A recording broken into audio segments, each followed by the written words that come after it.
주말부터 22에 러시아에서 동계올림픽이 시작이 됩니다. 소치에서 일어나는데요. 그 시간으로 2월 7일, 우리나라 시간으로 2월 8일 토요일부터 아마 장장 15일간 23일 날 끝나니까요. 꽤 오랜 시간 동안 동계올림픽이 진행되는 것이죠. 우리는 마치 그냥 자연스럽게 따오는 걸로 알고 있는데 그거는 결과는 맡겨야죠, 그죠? 근데 그렇게 되기까지 얼마나 많이 노력을 했겠습니까? 저는 우리가 국민들이 관심을 갖는 사람이 김연아나 이상화 선수만 있는 것이 아니고 그렇게 수없이 노력하고 수없이 도전하는 수많은 사람들, 국가대표가 된 사람들도 우리가 눈여겨보고 그 자체로 도전하는 자체로 격려와 위로가 있어야 될 줄로 압니다.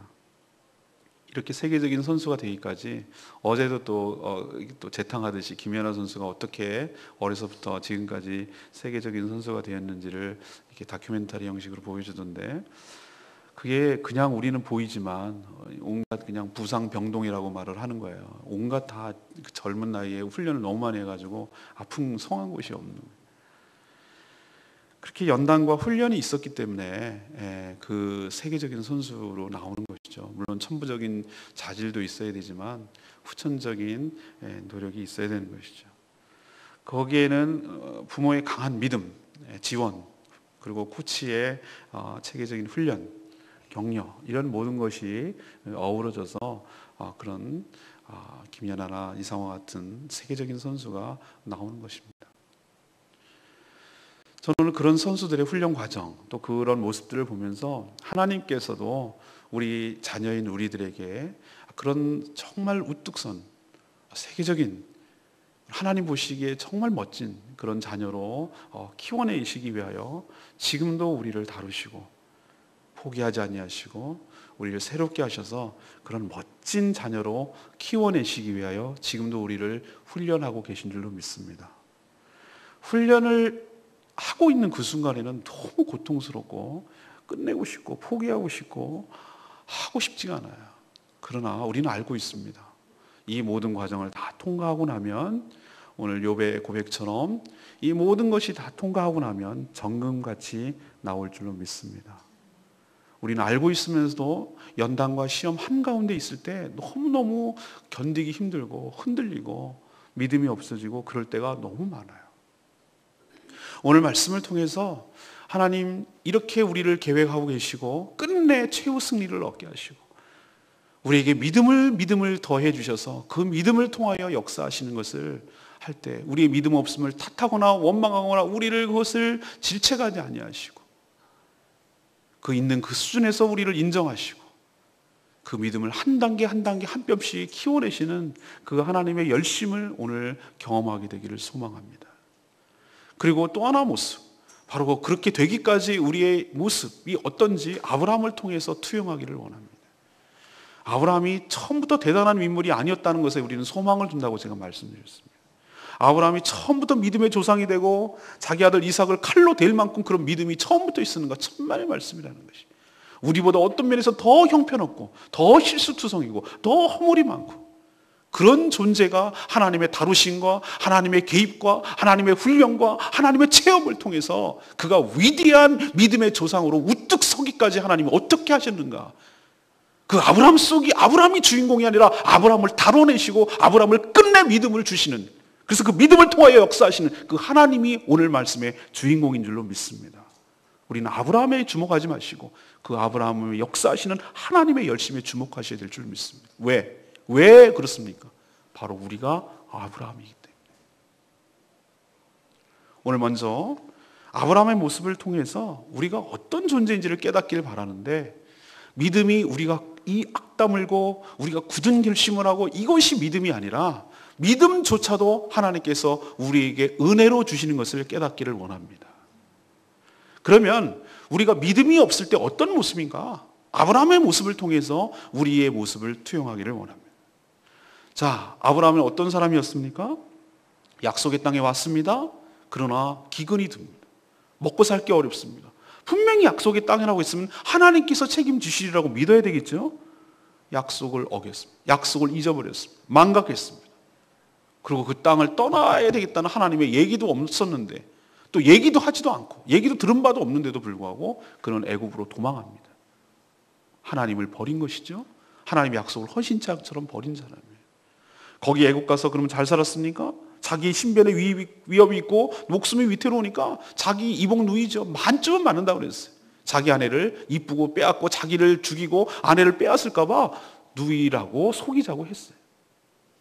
그런 사람이에요. 그래서 위기를 모면하고 또 자기한테 잘 보이려고 오빠라 그러니까 잘 보이려고 이렇게 재산도 주고 뭐도 선물도 주고 이런 것들을 한몫 챙기는 이런 사람이에요. 자기 아내를 팔고 자기 아내를 해서 딛고 일어서서 자기 살겠다고 그렇게 하는 사람이 아브라함이었다고요. 이게 바로 믿음 없을 때 나타나는 현상입니다. 하나님의 약속을 잊어버립니다. 그리고 하나님의 약속을 버리고 자기 멋대로 약속의 땅에서 도피합니다. 마치 다시스로 도망가는 요나 선지자와 똑같습니다. 사명을 잃어버리고 해야 할 일을 잃어버리고 그저 귀찮고 피곤하고 힘들고 먹고 사는 게 더 우선순위가 돼가지고 흘러 돈 따라 움직여 나가는 것이죠. 이게 바로 믿음이 없을 때 나타나는 현상입니다. 거짓말을 밥 먹듯 하고 살아남는 것이 강한 것이라는 변명과 합리화를 해가면서 그렇게 살아온 인생이 아브라함의 모습이었는데 알고 보니 우리도 이런 모습이 있다 이 말이죠. 하나님께서 너를 반드시 들어 쓰시리라. 이런 약속을 하나님께서 우리에게 주셔도 그것은 딴 얘기나 딴 나라 얘기 같고 천국에서나 가서 따지시고 나는 해당 사항 없습니다. 뭐 금방 안 돼 뭐 조급하고 금방 안 되니까 쉽게 버리고 뭐 또 안 되는 거가 또 움직이고 또 뭐 안 되니까 아닌갑다 그러고 딴 데로 옮기고 이런 식으로 목적도 이유도 삶의 근거도 인내함도 믿음도 하나도 없이 그냥 흘러 살아가는 대로 살아온 인생이 아브라함의 인생이자 곧 우리의 인생이에요. 이것이 무엇입니까? 하나님의 약속을 굳게 붙들지 못했을 때 나타나는 첫 번째 현상이 이런 현상이란 말입니다. 또 믿음이 없을 때 우리에게는 어떻게 나타나는가? 두려움으로 나타나는 것이에요. 하나님께서 놀라운 은총을 통해서 그 누굽니까? 멜기세덱의 입으로 그것을 증거했잖아요. 전쟁에서 승리했습니다. 롯이 그 동방의 네 나라로부터 빼앗겨가지고 소돔이 다 재산도 사람도 다 포로가 잡혀가가지고 끌려갔다는 소식을 듣고 롯이 잡혔다는 소식을 아브라함이 어떻게 합니까? 자기 집에서 길든 318명의 그 가신을 데리고 또 연합한 동맹 부족을 데리고 기습 공격을 해가지고 다 찾아오잖아요. 그러면 하나님의 도우심으로 그 놀라운 기적을 일으키고 승리를 했으면 그러면 담대함을 가져야 되잖아요. 하나님께서 나와 함께 하신다. 나에게 승리를 주신다. 할렐루야. 이렇게 할 것 같은데 천만의 말씀. 우리는 큰 승리를 거둔 뒤에 나타나는 아브라함의 모습이 우리의 모습인 것을 봅니다. 그는 두려웠습니다. 뭐가 두려웠습니까? 승련했긴 했는데 저놈들이 언제 또 작당 모의를 해가지고 나를 되치게 할지 몰라. 언제 내가 공격당할지 몰라. 여기는 그런 세상이야. 하나님이 자기에게 승리를 줬다는 것을 그 순간 바로 직전인데 그것도 까맣게 잊어버리고 우리는 얼마나 쉽게 잊어버리고 하나님이 나를 도와주시고 하나님에서 인생에서 우리를 승리하게 하시고 우리를 이기게 하셨는데도 불구하고 그거 끝나자마자 두려운 거예요. 또 어떡하지? 하나님을 못 믿는 거죠. 하나님이 보호해 주시는 것을 못 믿는 거예요. 어떡하지? 어떡하지? 이러는 거예요. 이게 우리의 모습이라고요. 너무 쉽게 두려움에 빠지는 하나님을 못 믿는 준다는 아들은 안 주고 맨날 말만 하시는 하나님. 그러니 그 당시에 통용되던 풍습에 따라서 하나님께 뭐라고 그럽니까? 하나님 됐어요. 됐거든요.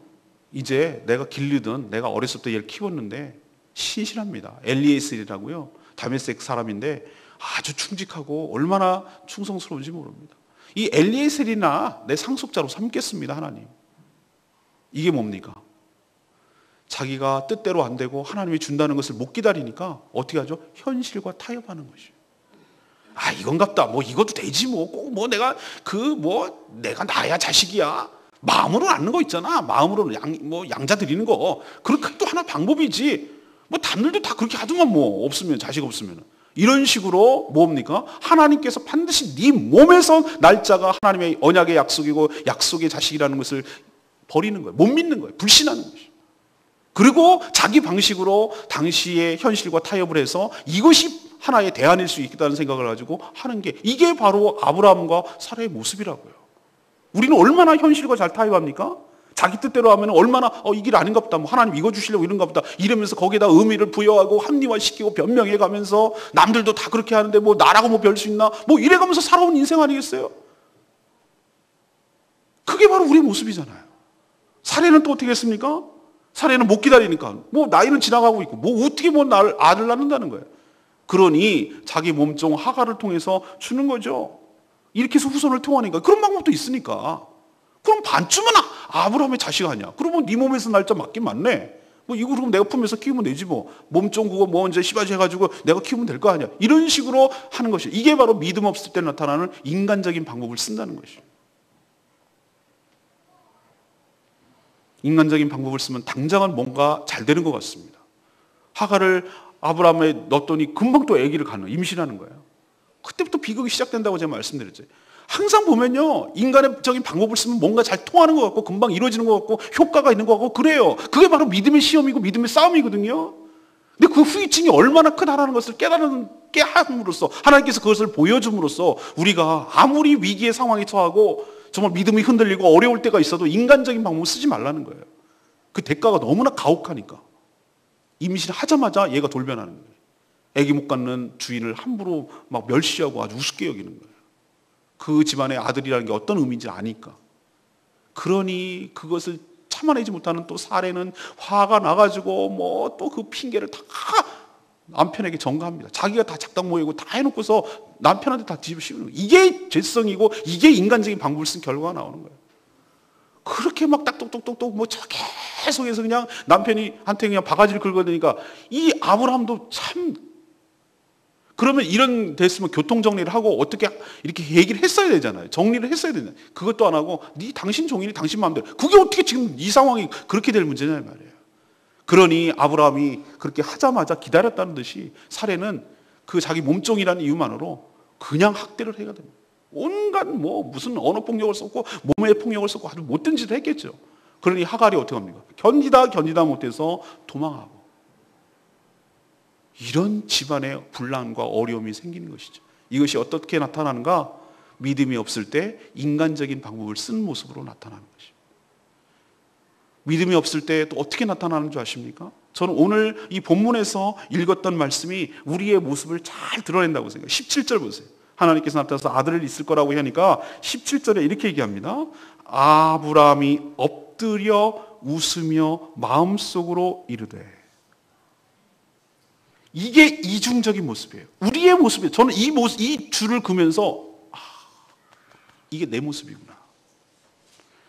하나님 앞에 이제 엎드릴 만한 믿음은 됐습니다. 하나님이 계시다는 것도 알겠고 하나님이 두려운 분이라는 것도 알겠고 그런 분이라는 걸 알기 때문에 일단 엎드려요. 엎드리지만 이중적인 태도가 바로 옵니다. 엎드리지만 속으로는 비웃어. 하나님 안 믿는 거예요. 하나님 앞에 예의는 갖추고 겉모습은 하나님을 믿는 척하지만 속으로는 안 믿어. 속으로는 비웃어. 아이고 웃기시네. 하나님을 불신하는 거예요. 이게 믿는 겁니까? 안 믿는 거죠. 이게 어떻게 보면 더 가증스러운 것이죠. 하나님을 믿는 척하지만 진짜는 안 믿는 거예요. 그러면서 한다는 말이 하나님 아들은 됐고요. 이미 난 저 아들 이스마일이나 잘 되게 해주세요. 뭐 맨날 뭐 아들 주신다고 뭐 말만 그러고 이제는 내가 이제 뭐라도 안 믿을 테니까 쟤나 좀 잘하게 해주세요. 이런 식으로 나오는 거예요. 이게 우리들의 수준이라고. 그리고 한다는 말이 하나님 자꾸 뭐 언약 주시겠다고 그러고 그러는데 증거를 대내세요. 뭘 증거로 주실 겁니까? 이렇게 나오는 게 우리들의 모습이라는 겁니다. 저는 오늘 이 첫 번째로 얘기하는 것 중에 제가 이런 불신의 모습, 아브라함의 모습을 통해서 얘기하려는 것은 뭡니까? 아브라함이 그런 사람이다라고 얘기하려는 게 아니고 아브라함의 모습 속에서 곧 내 모습을 발견하는 것이에요. 내가 믿노라 하면서 주님을 믿노라고 하지만 사실은 내용적으로 하나하나 따지고 보면은 아브라함에게 나타났던 이 불신적인 요소가 내 삶에 가득하다는 것을 보여지는 것이에요. 얼마나 우리는 처세에 능합니까? 먹고 살기에 능합니까? 거짓말을 밥 먹듯이 합니까? 약속을 어기고 내 마음대로 움직여 나가는 것이 얼마나 많이 있습니까? 이거 아닌가 보다고 이 방법 쓰고 이 방법 쓰고 이 방법 쓰고 인간적인 방법을 얼마나 많이 사용합니까? 그렇게 살아왔습니다, 지금까지. 하나님이요? 하나님 계시다는 거 알겠습니다. 하나님 두려운 거 부리는 것도 알겠습니다. 엎드립니다. 예배도 드립니다. 하나님 무시하지 못하겠습니다. 하나님 살아계시고 알겠습니다. 주의 이름으로 만나고 주의 이름으로 얘기까지 합니다. 그러나 속으로는 웃습니다. 하나님 이건 안 되죠. 이건 아닐걸요? 여기까지는 아닐걸요? 맨날 거짓말만 하시고 맨날 말해준다고 그러기만 하고 못 믿는 우리의 모습이 아브라함의 모습이고 우리 삶에 이렇게 어려움이 생기고 이렇게 힘든 일이 생기고 우리가 정말 잘 진행되지 못하는 이유는 제가 보기에는 하나님의 약속을 순수하게 굳게 믿지 못하는 불신 때문에 우리 삶에 이렇게 꼬이고 엉망이 되고 복잡해지고 힘들어지는 이유가 우리의 믿음이 없기 때문임을 우리가 깨닫게 되기를 원합니다. 그러기에는 어떻게 되겠습니까?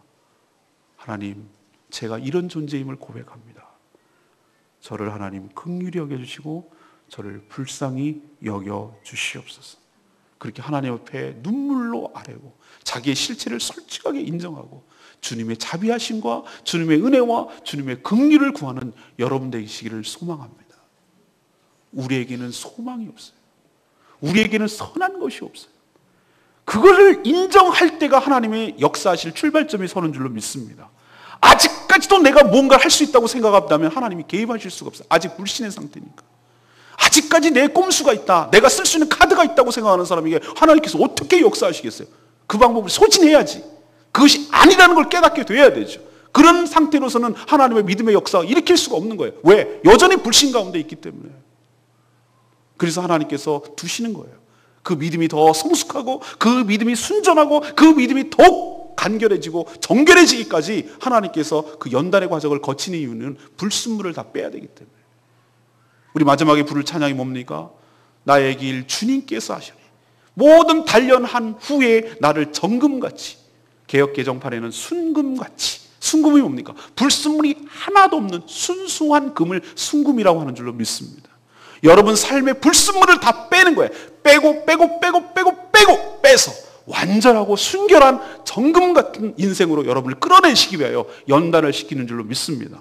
불순물이 뭡니까? 불신이에요. 하나님을 믿지 못하는 그 불신. 하나님은 우리의 믿음을 보셔야 되는데, 믿음이 있어야 믿음으로 역사하시는데, 그 믿음이 없고 적절히 타협하고 적절히 그렇게 살아가는 우리들의 모습을 안타깝게 여기시면서 실망하거나 좌절하지 아니하시고 그 있는 그대로를 인정하시면서 그것을 그대로 놔두시는 것이 아니라 그것을 점차 훈련하고 연단하시고 그 불순물을 제거하시는 그 하나님의 열심 때문에 우리에게 소망이 있는 줄로 믿습니다. 우리에겐 소망이 없다니까요. 우리를 바라보면 소망이 없어요. 우리에게 선한 것이 없어요. 우리 자체로는 어떻게 할 수가 없어요. 하나님 두 손 두 발 다 들고 천부여 의지 없어서 내가 갈 곳이 없사오니 주님이 나를 박대하시면 내가 어디를 가겠습니까? 두 손 두 발 다 들어야 돼요. 하나님 항복. 내 인생의 주인이 하나님이십니다. 죽이든 살리든 주님이 나의 삶을 책임져 주시옵소서. 저의 모든 것을 주님께 맡기오니 주님의 뜻 가운데 이루어 주시옵소서. 이렇게 되기까지 저의 모든 불신적 요소를 제거해 나가는 작업이 여러분의 연단 작업이고 훈련 작업인 것을 믿으시길 바랍니다. 그럼 하나님께서 어떻게 훈련해 가시는가? 이것이 오늘의 중요한 포인트예요. 하나님은 정말로 적절한 때에 찾아오셔서 우리에게 하나님께서 적절한 언약의 말씀을 해주시는 좋으신 하나님이신 줄로 믿습니다. 우리가 하나님을 찾아가는 것 아니에요. 하나님이 우리를 찾아오시는 줄로 믿습니다.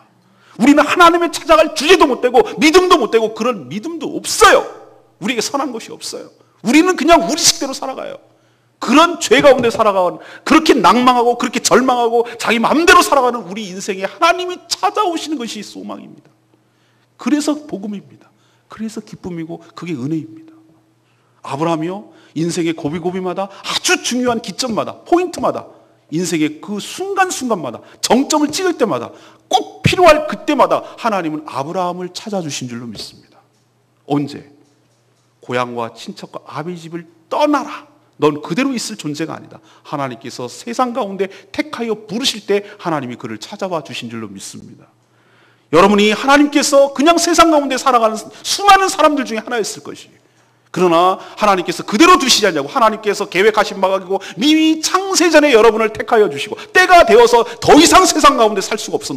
너는 내가의 큰 복을 줄 자야. 내가 너를 택한 자이다. 이제는 때가 됐다. 이제 세상에서 나오거라. 이제는 아비와 친척과 본토에 떠나야 된다. 그래야 내가 너에게 복을 줄 것이야. 이런 플랜을 갖고 있다. 이런 놀라운 축복을 계획을 가지고 있어.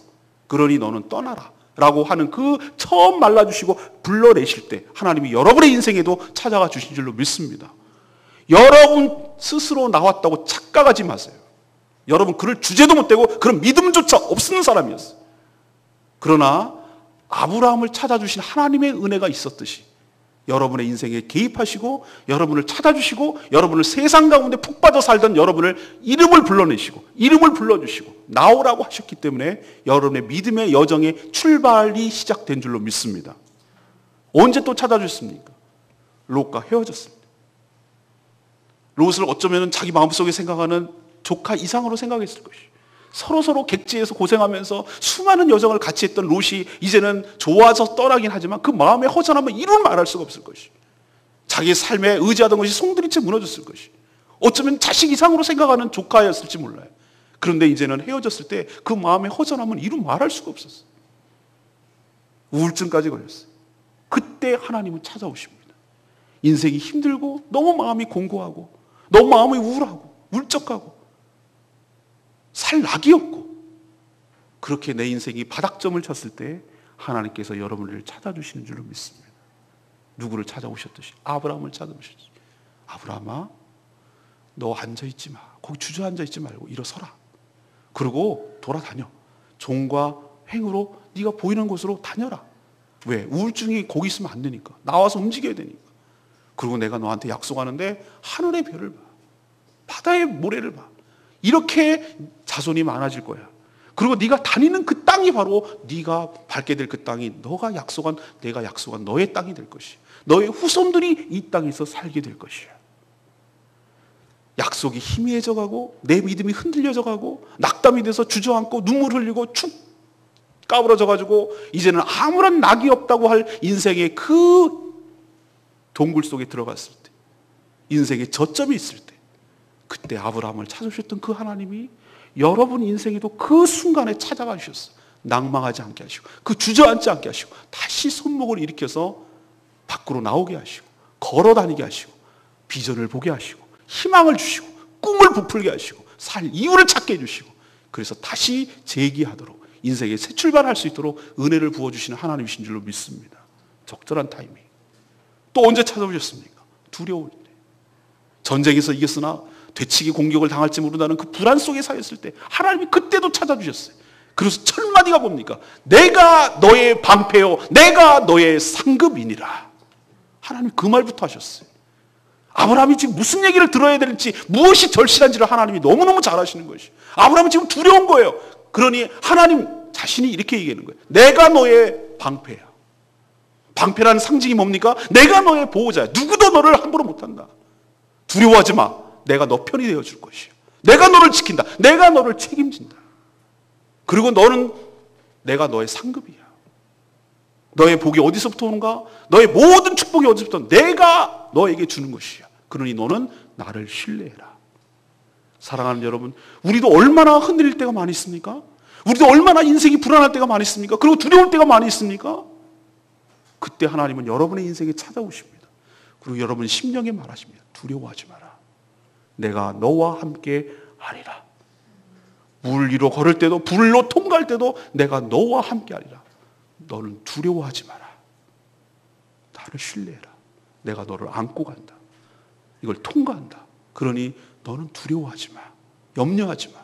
그리고 복에 대해서 염려하지 마. 내가 너의 복이야. 내가 보증이야. 세상의 조건과 환경이 아니라 내가 복이다. 그러니 너는 염려하지 말고 두려워하지 말고 담대해라. 용기를 가져라. 아브라함이 이 이야기를 듣고 들어야만 했을 때 하나님은 여러분 인생에 찾아오셔서 그 이야기를 들려주시는 하나님이신 줄로 믿습니다. 또 무엇입니까? 포기했습니다. 하나님, 이제 내 나이 이제 99세, 내년이면 100세, 제 아내 나이 이제 90세. 아무런 희망이 없습니다. 뭔 소망이 있고 낙이 있겠습니까? 그냥 엘리에셀이나 되고 이스마엘이나 잘 크기를 원합니다. 난 끝났습니다. 이제는 나는 자식에 대한 것은 다 접었습니다. 끝났습니다. 포기했습니다. 나는 끝입니다라고 하는 그 순간에 하나님이 찾아오시는 줄로 믿습니다. 하나님의 타이밍은 너무너무 적절하고 하나님은 너무너무 시간의 주인 되시는 하나님이신 줄로 믿습니다.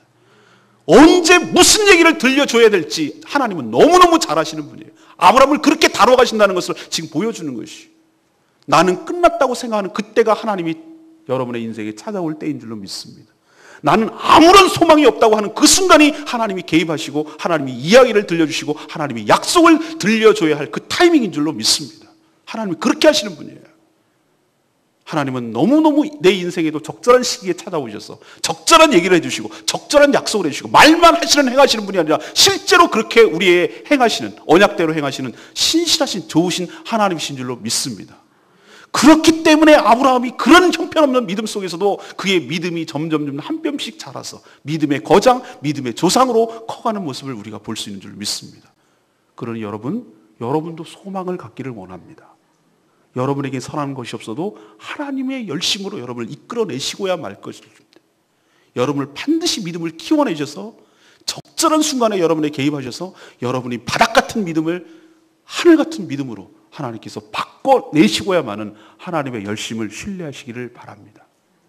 두 번째는 뭡니까? 하나님은 이런 적절한 타이밍에 언약의 약속을 하시는 것뿐만 아니라 분명하게 체험을 통해서 내가 믿지 않고는 못 베기도록 하나님께서 나에게 실제적으로 내 만지고 느끼고 보고 늘리고 하는 나의 삶의 체험을 통해서 하나님께서 각인시켜서 내 산에다가 각인을 시켜서 뼈에다가 각인을 시키고 내가 부정할 수 없게끔 하나님께서 나에게 체험을 주셔서 하나님께서 여러분의 믿음을 키워내시는 분인 줄로 믿습니다. 어떻게 하셨습니까? 약속을 저버리고 출애굽으로 도망갔을 때, 애굽으로 가가지고 먹고 살겠다고 누이라고 거짓말하고 그랬을 때 그 인생 그걸로 끝나는 줄 알았어.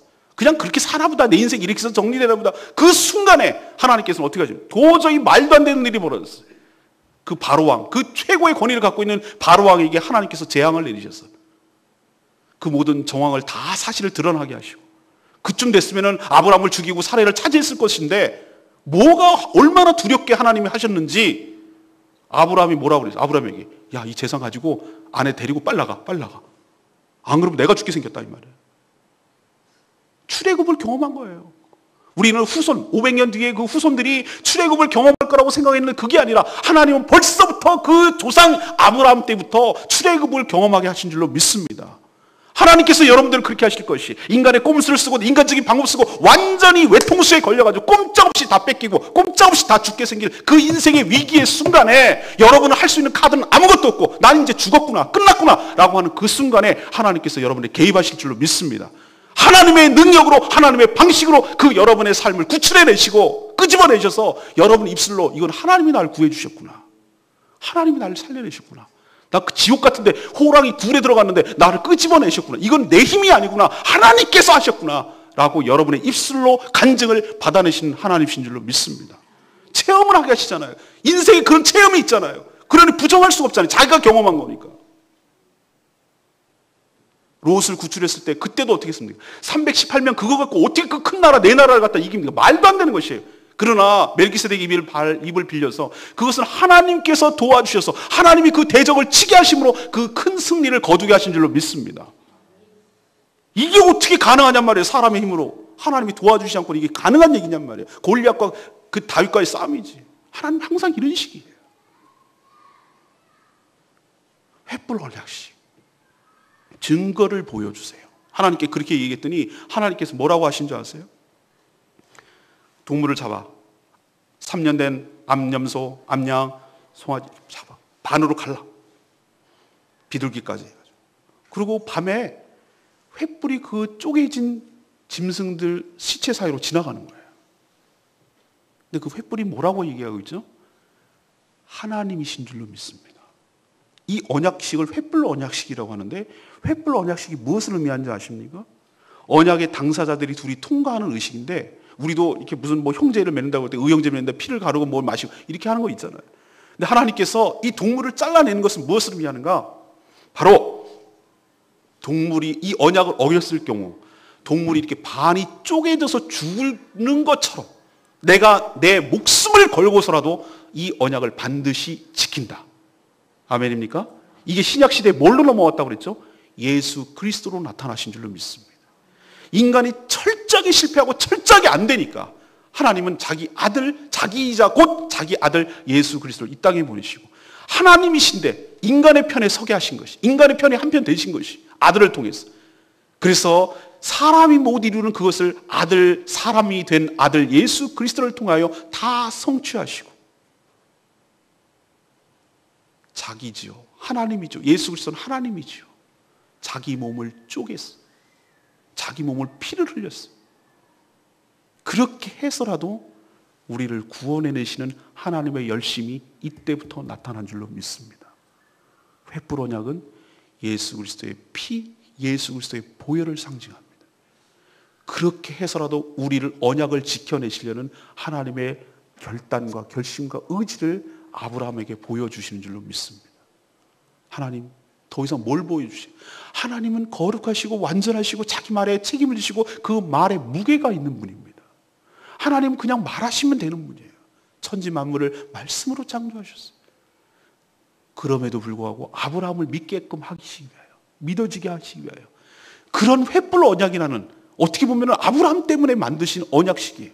아브라함을 더 믿어지게 하기 위해서, 어쩌면 아브라함에게 보여주시기 위하여, 아브라함을 더 신뢰하게 하고, 아브라함이 자꾸 증거로 달라고 못 믿겠다 그러니까 내가 이렇게라도 해서 보여주겠니? 내가 이렇게라도 해서 내가 너하고 약속하겠니? 그냥 말만 하면 되는데 내가 이렇게 죽어가면서까지 내 목숨을 걸고까지라도 내가 너를 지키고 내가 이 언약을 지키겠다. 하나님은 이렇게 하시는 하나님이신 줄로 믿습니다.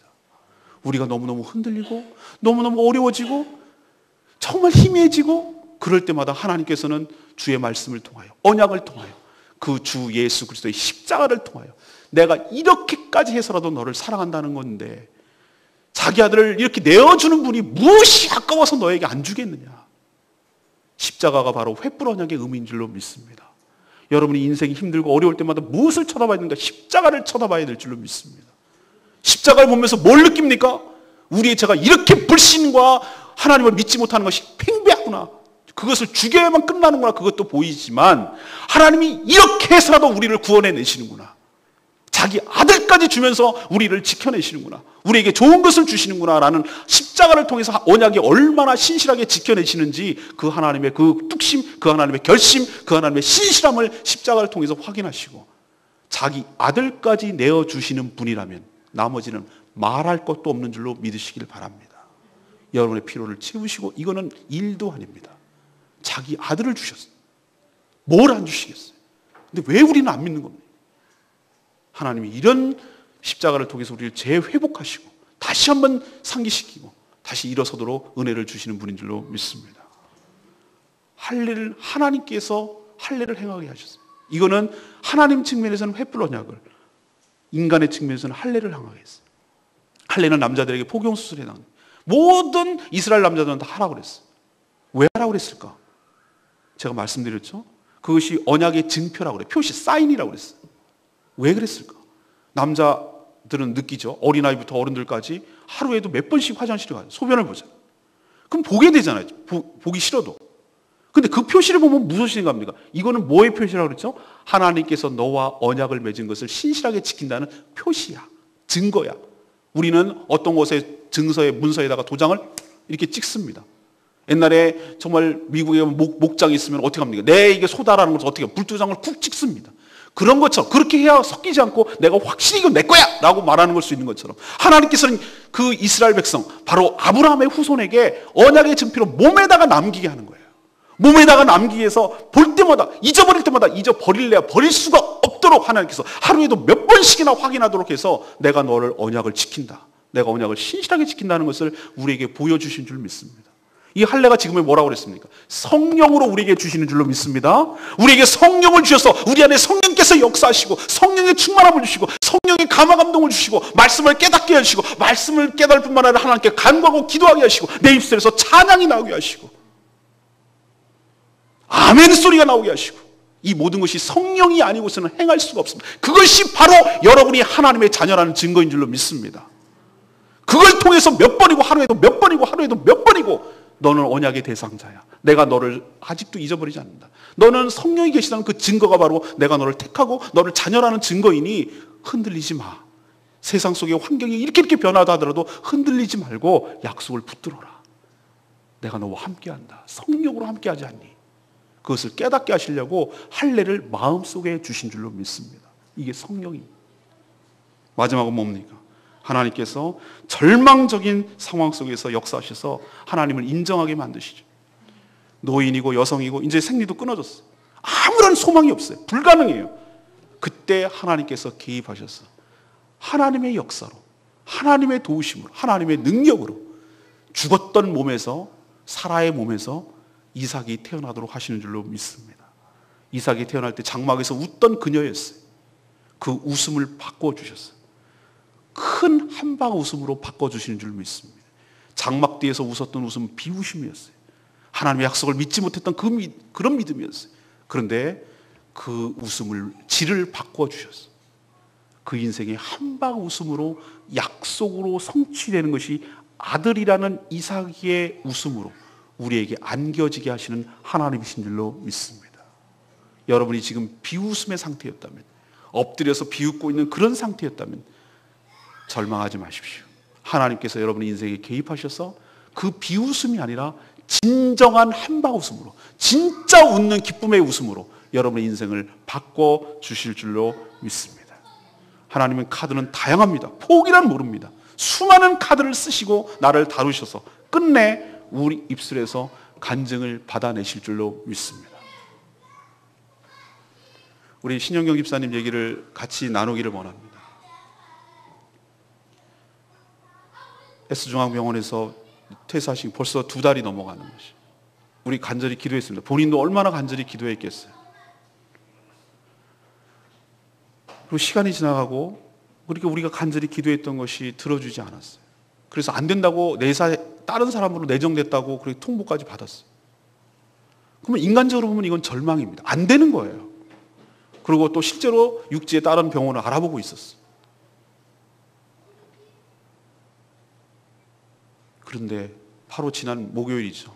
목요일 맞죠? 목요일 날 오후 5시 극적으로 오기로 한 분 의사 선생님이 뭔가 사정 때문에 못 오신다는 거예요. 그리고 그 다음날 가서 얘기를 해보니까 정말로 이제 모시게 됐고, 조건도 나쁘지 않아요. 그냥 임신 그것도 아니고 다시 이제 모시게 된 것이. 그래서 극적으로 내일부터 출근하는 은혜가 미친 줄로 믿습니다. 이 얘기를 왜 할까? 당사자는 말할 것도 없어요. 당사자는 하나님의 살아계심이 너무 분명하죠. 근데 왜 이것을 우리에게 경험하시게 하는가? 이것을 함께 애타하며 기도했던 모든 성도들에게도 동일한 은혜, 동일한 체험이 있게 하시려고 그런 줄로 믿습니다. 우리에게도 믿음과 소망을 주시는 것이에요.